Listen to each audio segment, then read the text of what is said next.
My mug matches the background. This is amazing. You got to glow brighter. That's what we're doing. We are glowing brighter because you know what? I woke up and remembered who I was. I remembered who the F I am.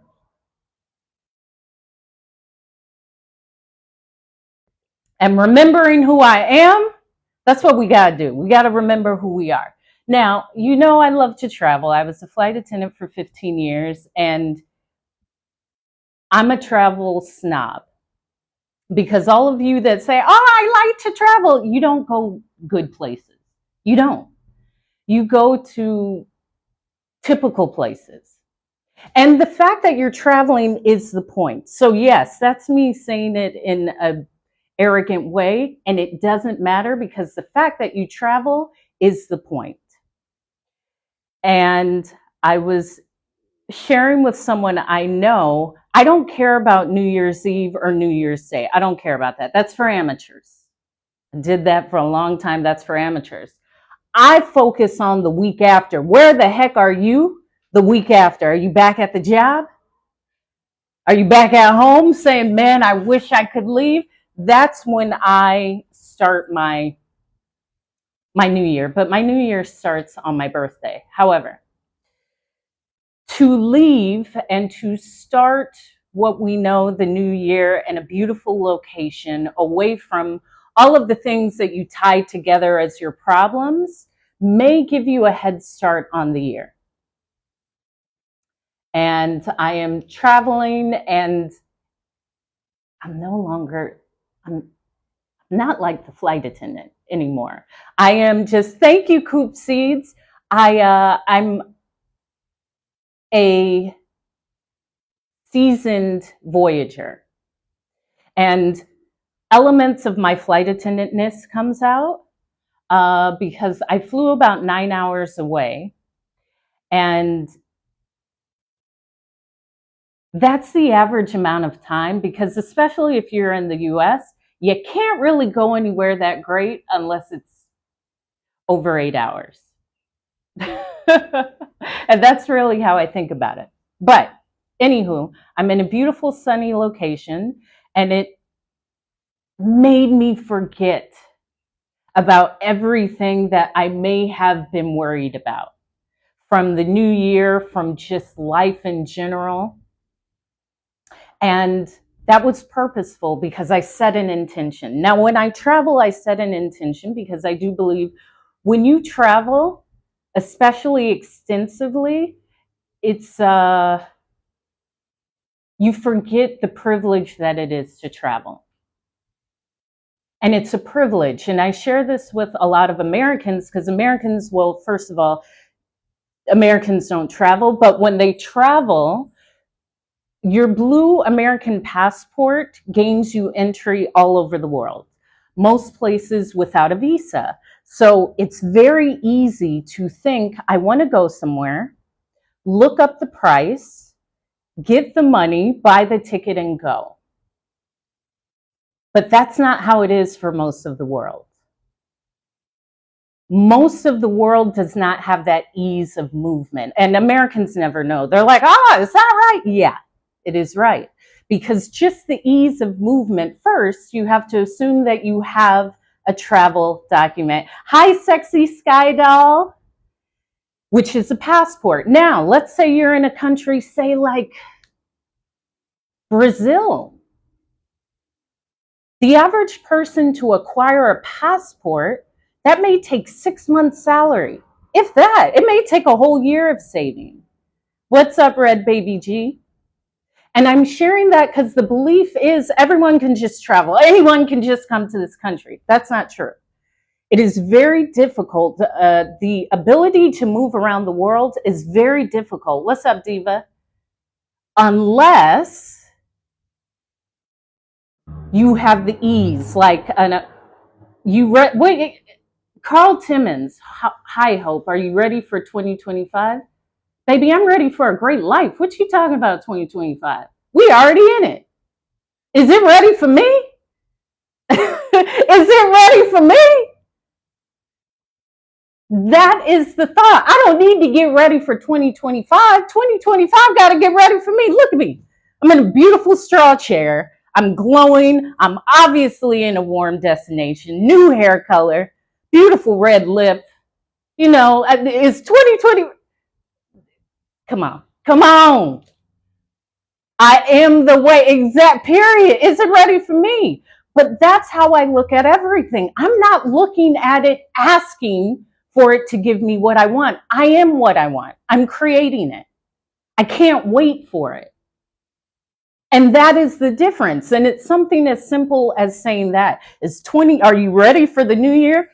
I'm ready for a great life. I'm ready. What's up? What's up? Uh-oh. Uh-oh, I see family in the house. Adore. Patra. Wait a minute. That's no, isn't that your sister? Oh, my sister. Hey, sister.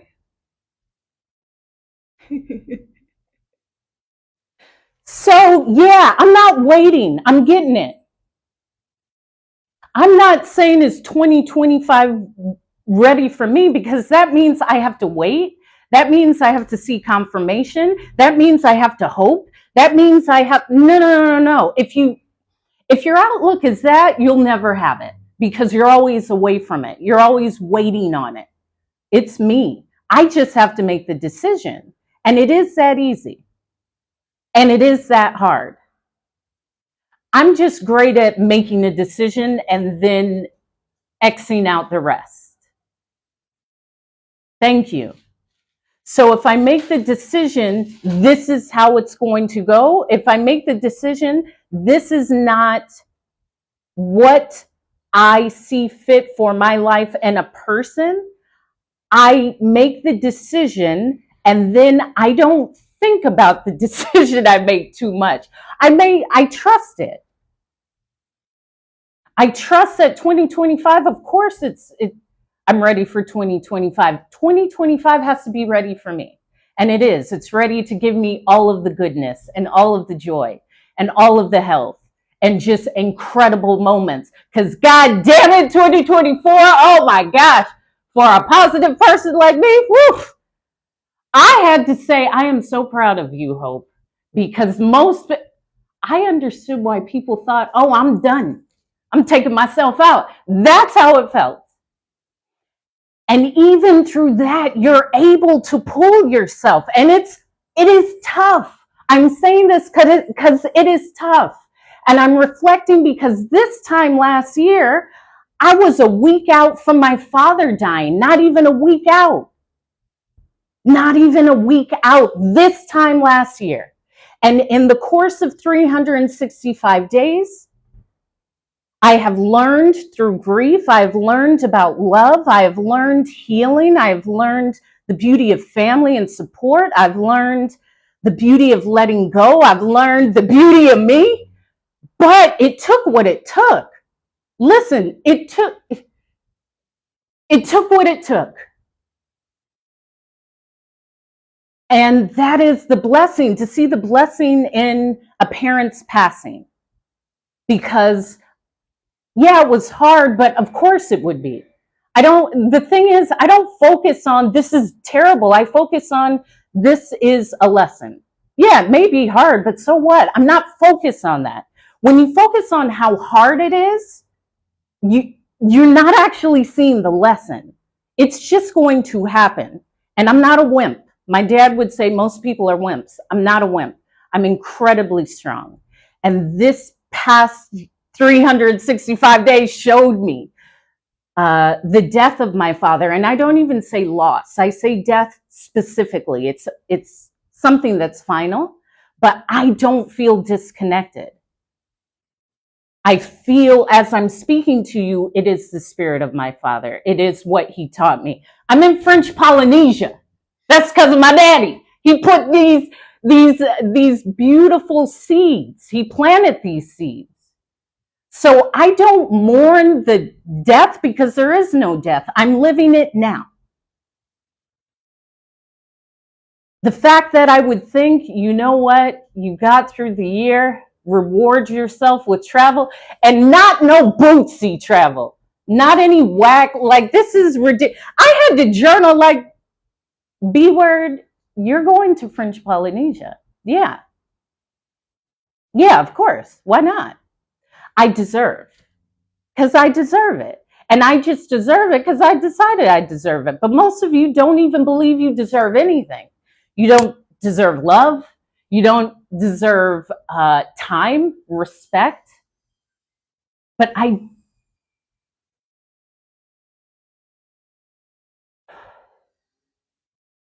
there are these lessons in life, and they're just lessons.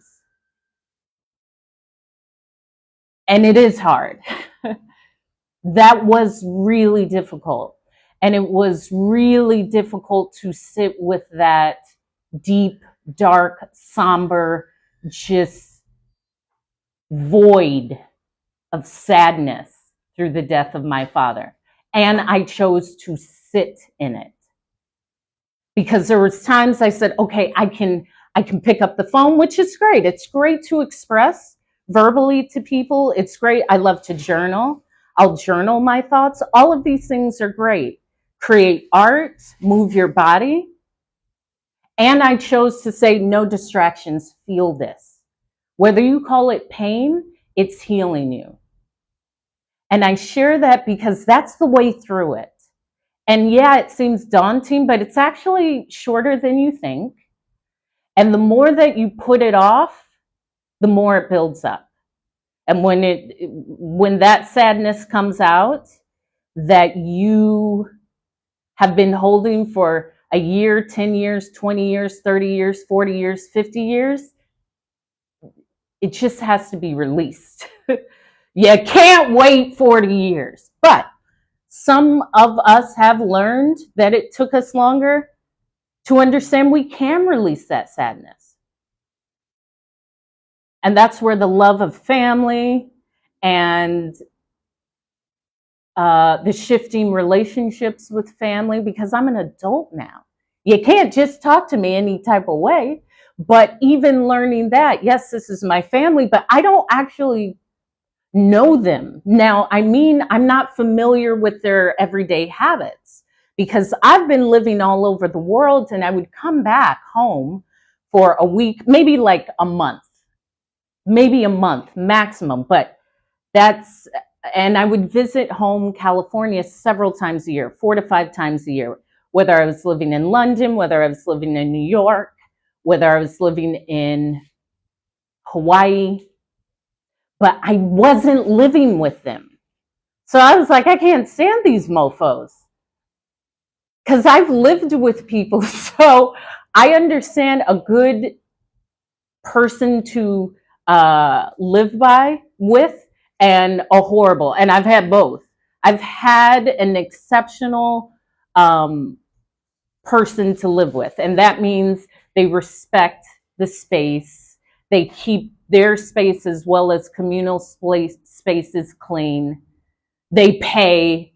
And I've had the opposite of people who don't clean, don't pay.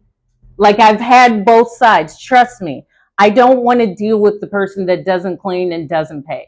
Like, if you don't clean and you pay, I'm not going to like it, but you pay.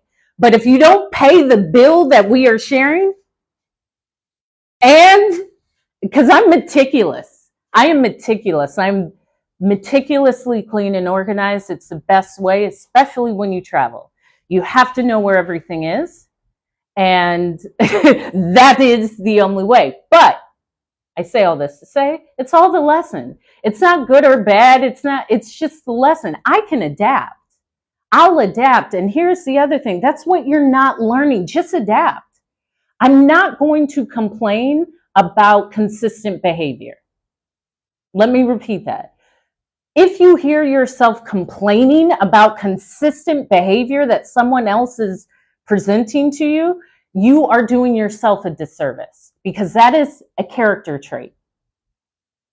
But if you expect change from consistent behavior, you are stupid. You just accept you are a dumb person. If someone is always late, They are always late to pick you up for the past 10 years. Their ass says, you say, hey, can you give me a 10? They're like, yeah. And they get there at midnight, and they've been doing that for 10 years. And you complain and say, I wish this mofo would get here on time. Well, they have shown you for 10 years consistent behavior. So for you to expect a change, you are stupid. You have not learned. So you either accept it and just adapt, because it's probably only one friend. So you just adapt. Oh, they're always late. So that's what I do. I have a sister. If she says I'll be there by 10, I'm like, that girl ain't going to be here by 10. She ain't going to be here.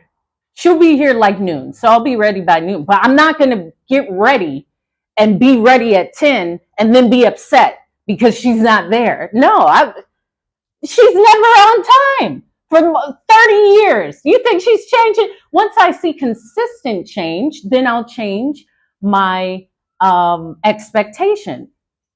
And consistent change means if someone's been demonstrating something for 10 years and then for 6 months straight, they demonstrate different behavior, they've probably changed. But if it's one time, for you to get upset and say you were on time last time, but now you're back to being late, they've shown you once. Like, give people a chance. The whole thing is just allow people to show up how they show up. I'm not complaining if you're late, then you're late. I'm not in a rush anyway. I don't get this time constraint. It's going to take 2 hours. I don't care how long it takes. I just care that I arrive. Someone here, I command attention everywhere I go. Someone was looking out the window like,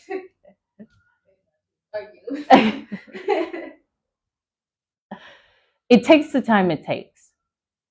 I just choose to be there on time, safely. Now, I don't really care about time. I choose to be there safely. Ideally, I will be there around the starting time. But I don't, the point is just to make it there safely. Time doesn't matter. Too much focus is put on time. Like, I don't care the amount of time. When I arrive safely is the goal. I don't care about the time it takes for me to repair something. It should have only taken this long. It takes the time that it takes. It takes the time that it takes.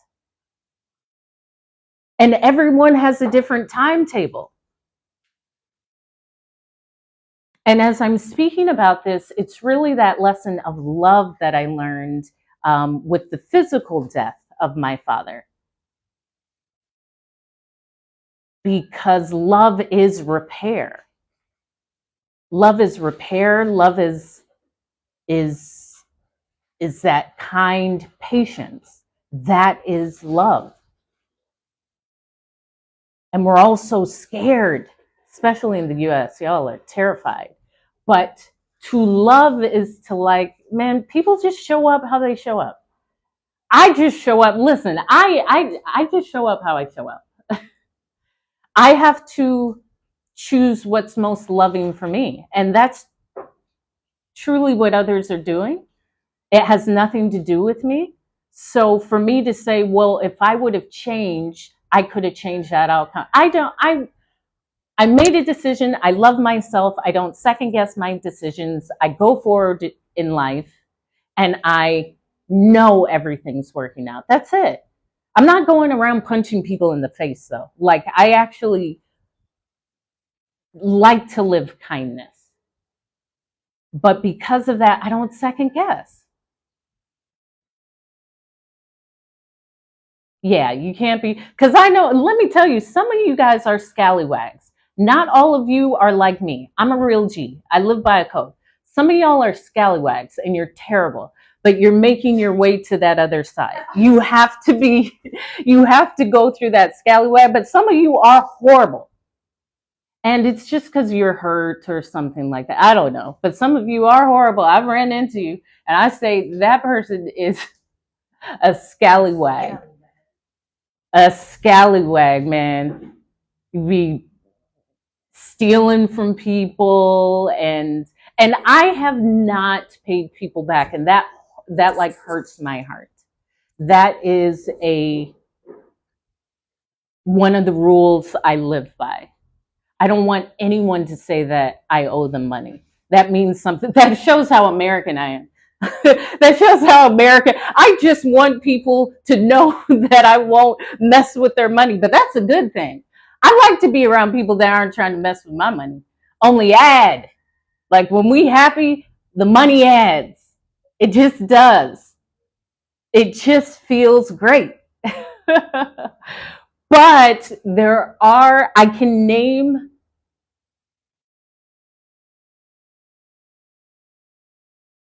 one, two, I can name. Yeah, we are, exactly. Thank you, I am vrai. We are money. That is correct. I am the money. I am the money. You are the money. You are the power. You are it. And you just decide. And it is that crazy. But this whole lesson, when I say where I was last year and this year, what a difference a year makes. And it takes what it takes. And in that pain from the death of my father came so much beauty in myself. And I tell myself, I'm proud of myself. I'm learning, even through tears. I'm learning through these tears. I am growing through these tears, like sobbing and saying this. It's a part of it. It's a part of it.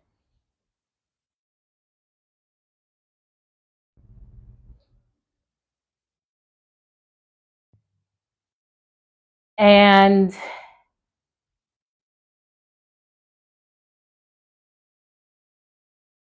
it's never a loss. There's something you gain in everything that you may think is a loss.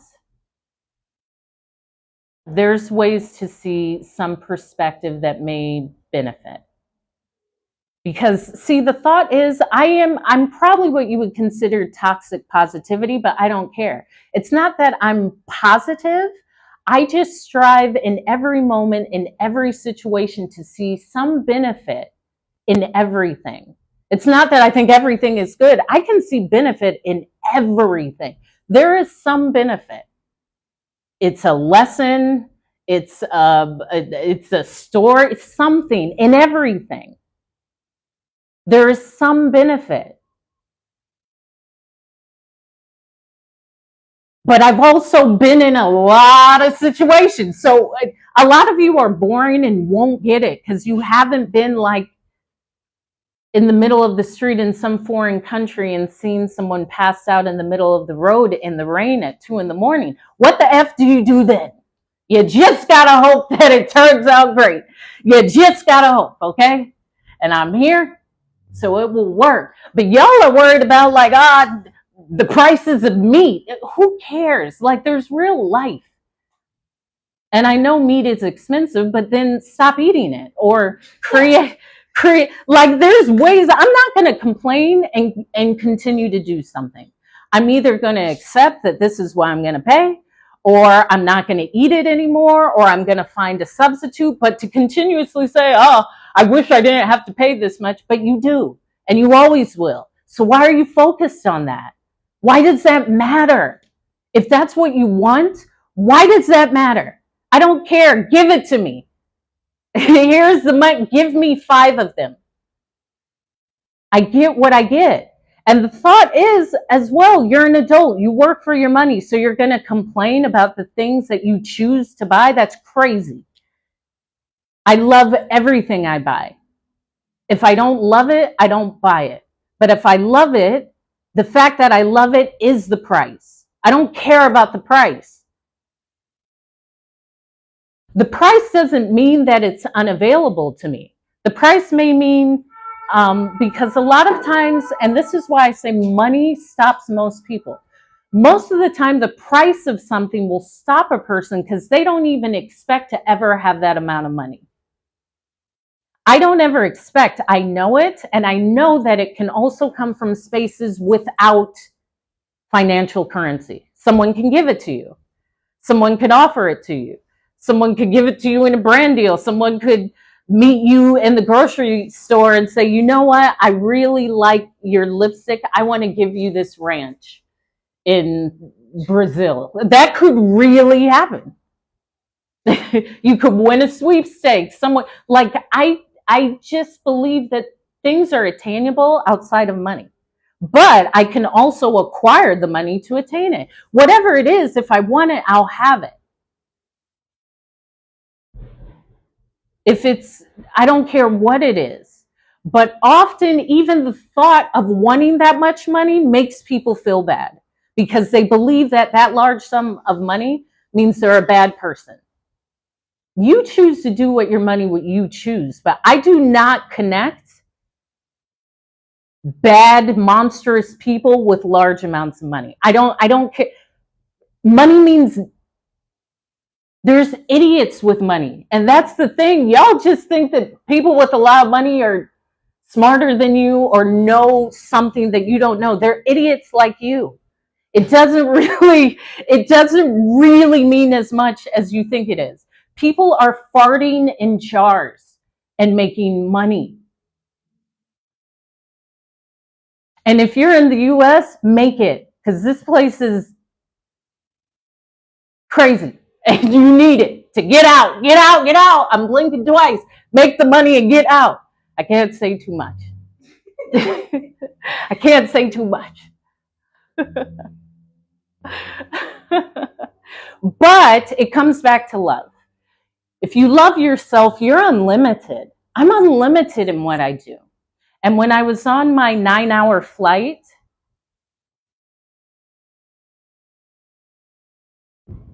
when I don't care. Yeah, but see, here's the thing. I don't even say that. If you're an idiot, you're an idiot. I don't need anything before idiot. Like that is actually a part of the negativity towards wealth.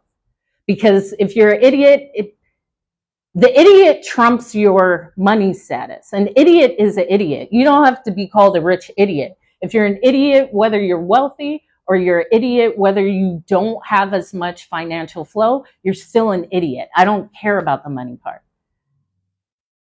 In fact, I don't put money into anything when I get to know a person. Because, well, my father prepared me in that way. Because my father is like a LA dude, like successful, first of everything.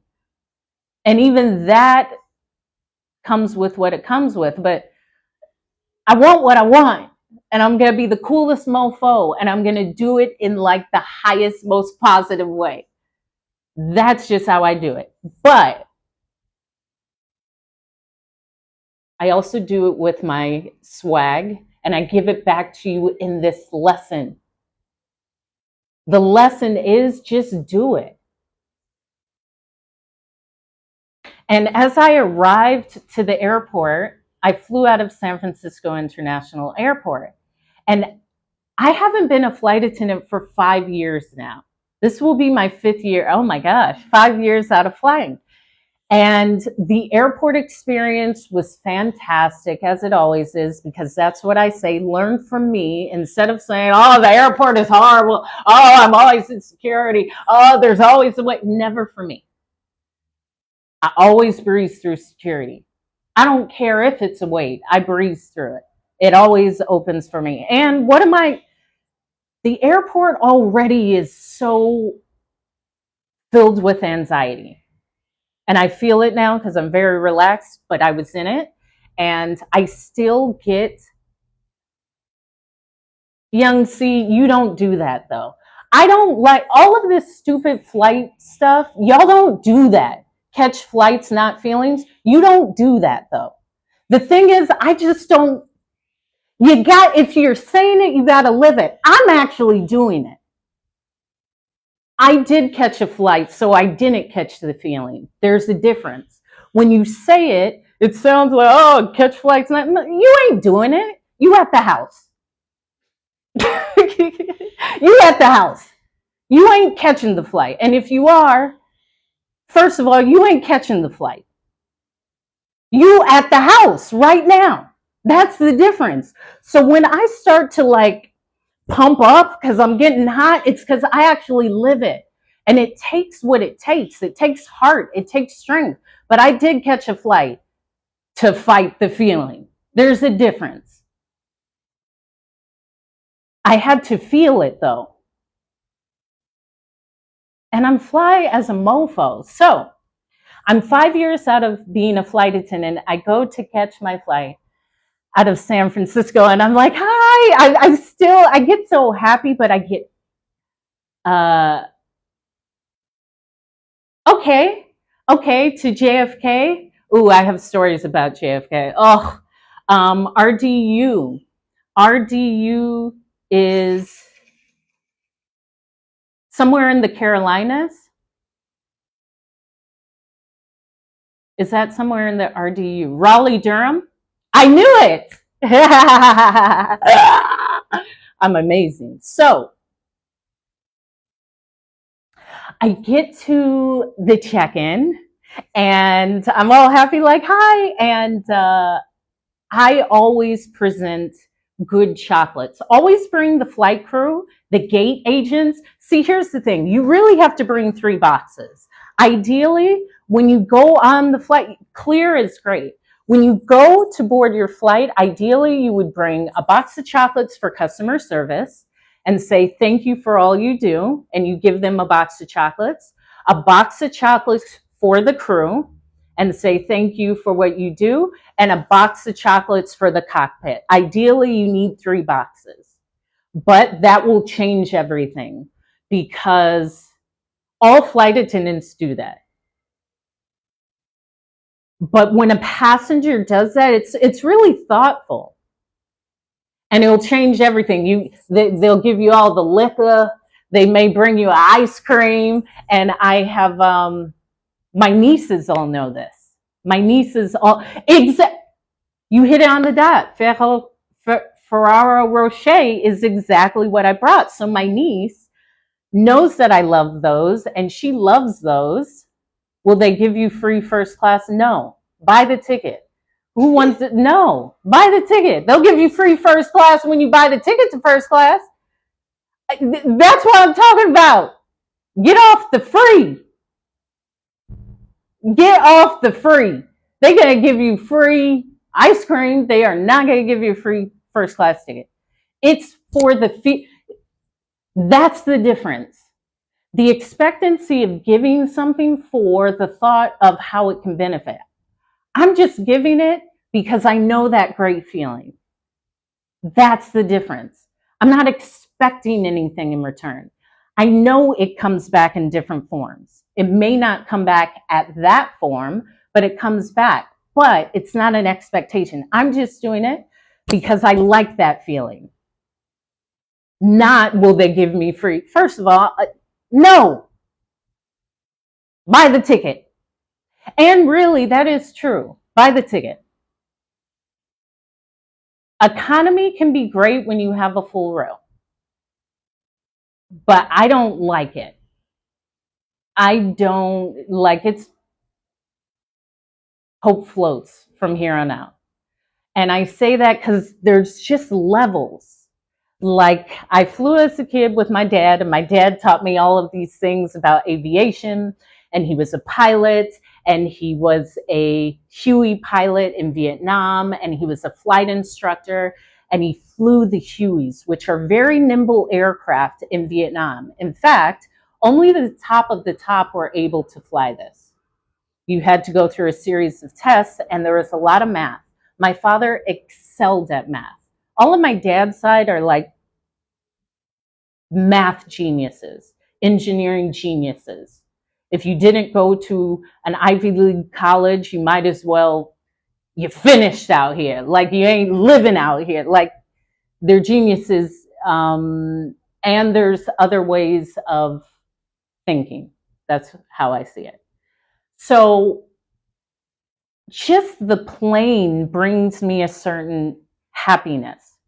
My father, when we were young and we lived in Merced, California, would put me as a toddler and my 2 sisters, who were, I don't know, 4 or 5 at the time, in the car, and we would go to the small local airport and we would watch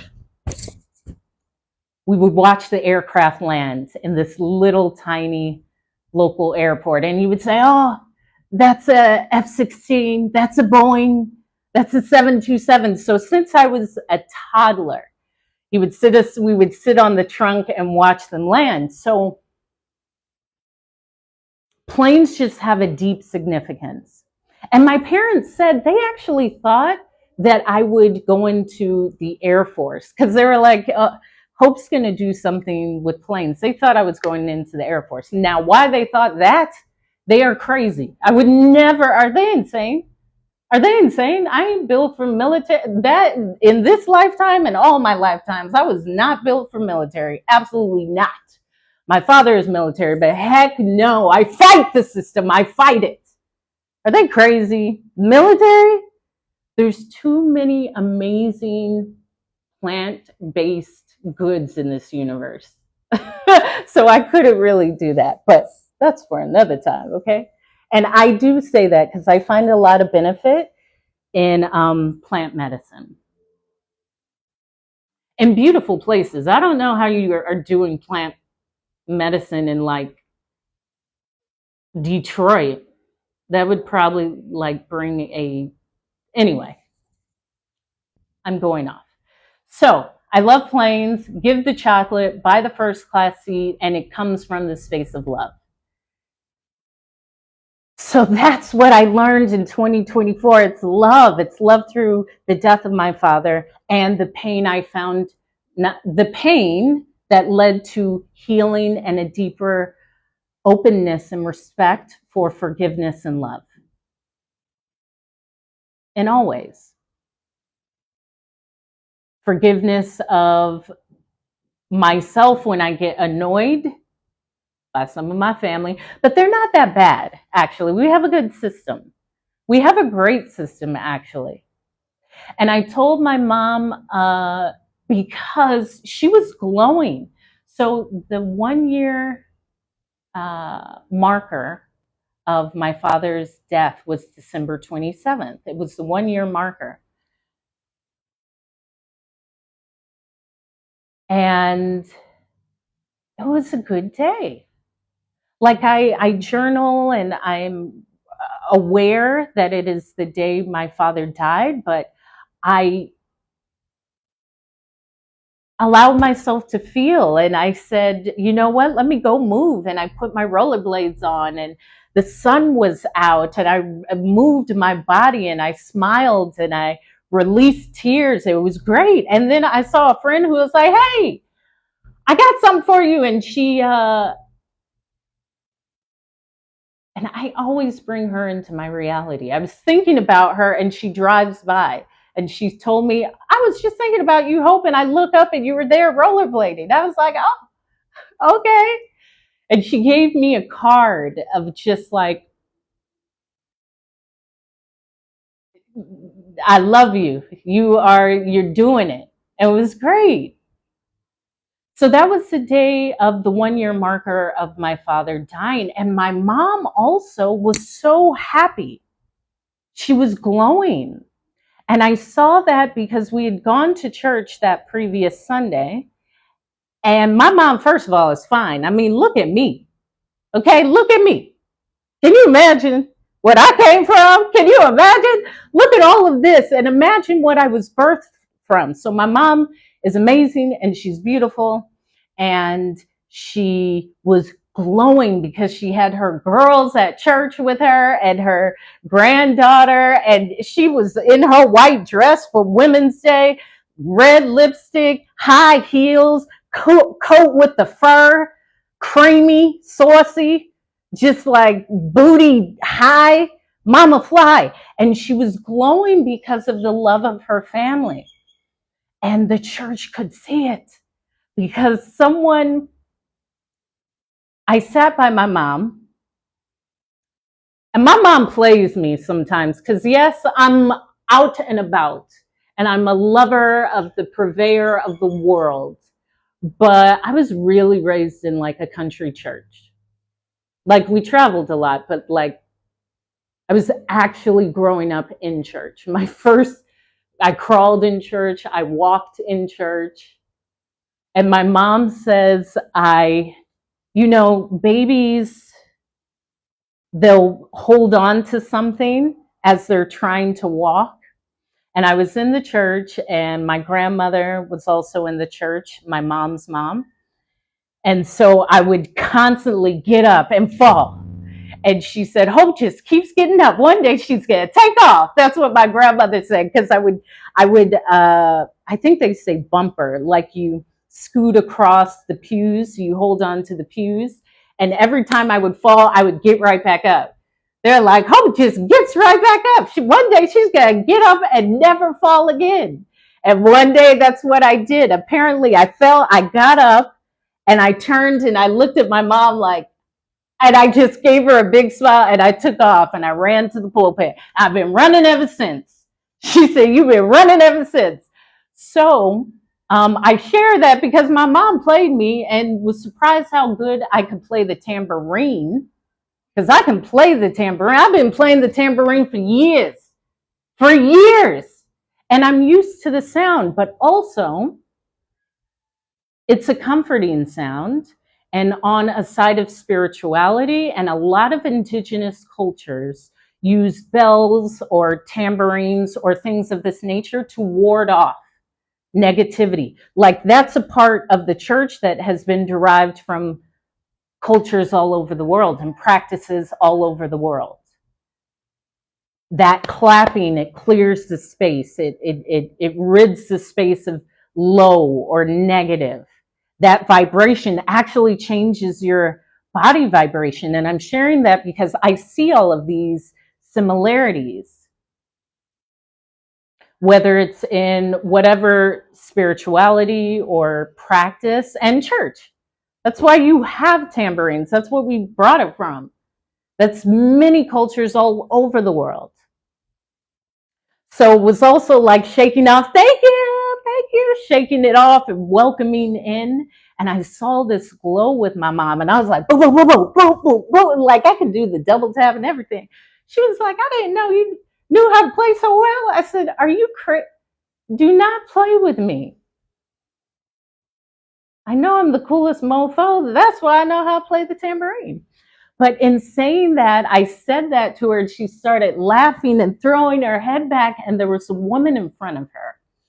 And she turned, and she could see the joy in my mom. She could see my mom was really laughing. She was happy because my father died, but her husband and partner of almost 50 years is gone. That's all she's ever known. She's never paid a bill. Do you see how I live? I saw a mom, money just appeared for her. But that loss, and I saw even in that moment the healing, because all her girls are around her, and her support from her church, and support from her neighborhood, and support from her community, and the support she found within herself was coming out in that laughter. And the woman in front of her just looked at her, and she was like, you go on. She could see it, and I could see it.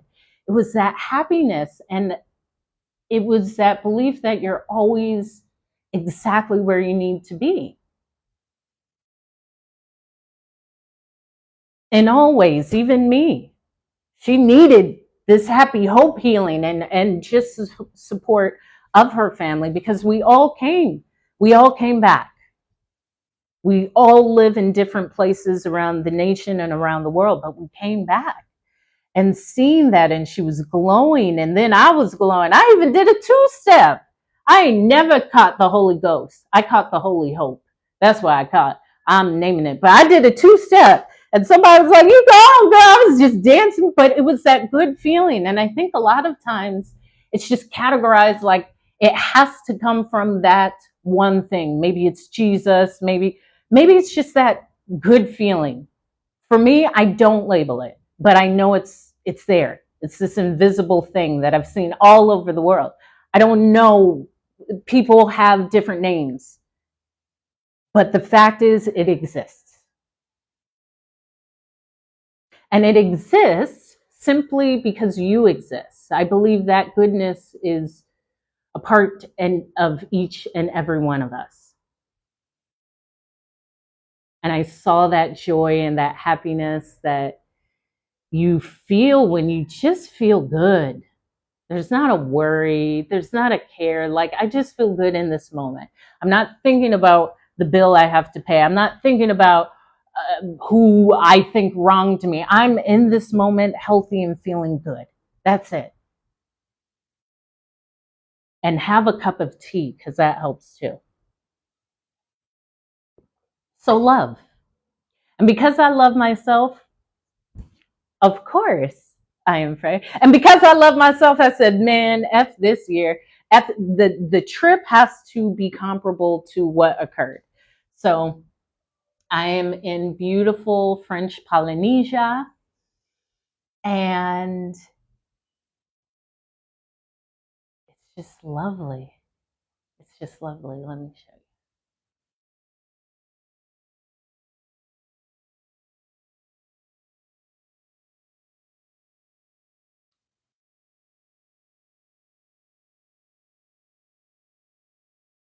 Actually,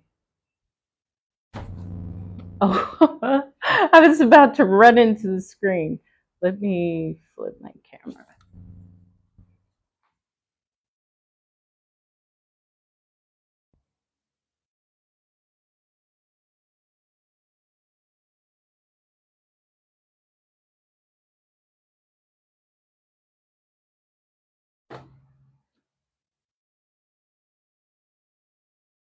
There's a light rain.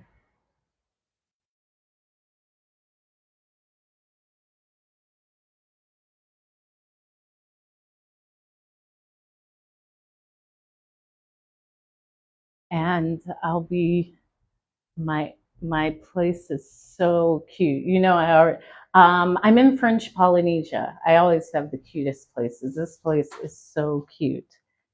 It is so cute. I'm going to do a whole thing on it. And I have a washer and a dryer. It's just so cute. Yeah. So I'm like 9 hours away from the US via California side, going towards Japan. Ici en خير So love, I am prêt. I am prêt.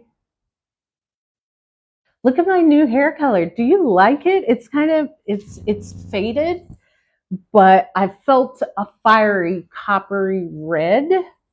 I loved my pumpkin spice latte color, but I felt more like copper. My curls are popping. There's nothing in me that wants to blow dry my hair out straight at all. And thank you, whenever I'm on an island, my curls are the best. This is why I prefer to live only on an island that has high humidity, light rains, your skin glows, your curls are popping. Like, that's my type of life. I'm not, when I say I mean that. I've lived it. There was one winter that was so cold in New York, I was like, I'm never doing this. Why do people do this? And I'm in a profession where I could live anywhere. I'm not staying here. I mean it. When people say in New York, I hate the winter, it's so cold. No, you don't. I don't like it. I don't like it so much, I will never experience it again. I said, no, I'm moving. It's not worth it. The trade-off isn't worth it. It's terrible. Oh, very nice. Island in the Netherlands. I love that. Of course. I mean, here's the other thing. I don't even say solo trip. All my trips are usually solo, but maybe not. But I don't care. Why is that that's not a big deal to me, because everyone I know travels on their own. So we don't really say we're going on. You'll never hear a flight attendant say, I'm going on a solo trip. And I get, for a person not in my profession, I understand the need to say a solo trip, but I just assume. Anyway, be love. Be love. I am loved. Place is cute. And I'm going to enjoy the day. So if you love this message, which you did, follow me here. Follow me, Hope is Speaking YouTube, because I do lives. Thank you. Yeah, I enjoy myself, because the last year I said I gotta go somewhere extra sexy, extra foreign, like out of Miami. What is this? But I'm just a travel snob. I'm not a travel snob. I like where I like. I'm in French Polynesia. I love to date. Yeah, but what else would you do? Like, that's what I do anyway. I understand and I feel the same way. I just don't categorize it. Of course, I love to date and enjoy myself, but that's what I'm doing with myself anyway. I enjoy myself. I do. I make choices to enjoy myself. So that is the closing thought. Follow me here, share, like, comment, spread the word of hope. Subscribe to my Hope is Speaking YouTube, because I'll be doing lives there. You can watch my TED Talk on YouTube, TED Hope Emergency Landing. And let me know if this was helpful, because this is what I do. So now I have to go gather information to give you another word. This is technically my job, to live a good life and give it to you. Hope is Speaking YouTube. Hope is Speaking. So Hope is Speaking YouTube. Subscribe to me there. Where was the word? Where was the word? Oh, yeah, I will. Yeah, enjoy yourself. So first, be the reflection of love, because we all come from an infinite source of love. Secondly, show up. I showed up. I really showed up. I show up. But show up for yourself. Show up for that workout that you guys say you're going to commit to for the rest of the year, but by next week you'll stop doing it. Just keep showing up, because then it'll become a habit and you won't quit. But if you don't show up, nothing will happen. And finally, enjoy yourself. Buy the thing and stop saying, well, I'm not going to pay, but you have the money and it's what you want. So why are you punishing yourself? You're just listening to your mother's voice from 30 years ago. You actually have the money and you want it. So why would you punish yourself and say, I'm not going to spend the money? But it's what you want. Just buy what you want.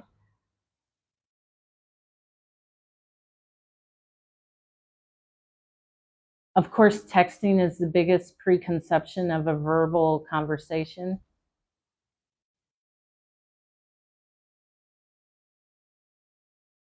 Okay.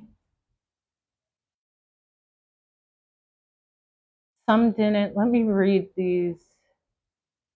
Some didn't even start. But I mean that. If you start, you're already ahead of most others.